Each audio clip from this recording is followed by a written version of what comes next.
l'acord territorial per l'ocupació, com sabeu ho vam signar fa uns mesos i vam formar part amb els sindicats com a associacions empresarials. En aquest cas, en la taula està Manuela Pascual, que és la representant de Comissions Obreres.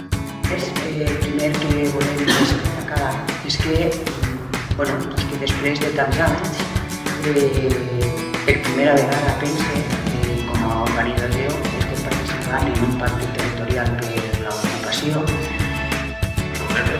Està Raúl Rosselló, que és el representant el model de diàleg social en el territori és absolutament necessari. Això és una ferramenta poderosa.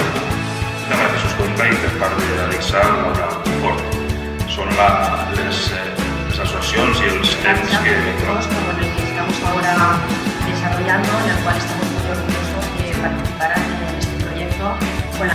Representant de UGT y per part de les AFES, la seva presidenta, Gràcia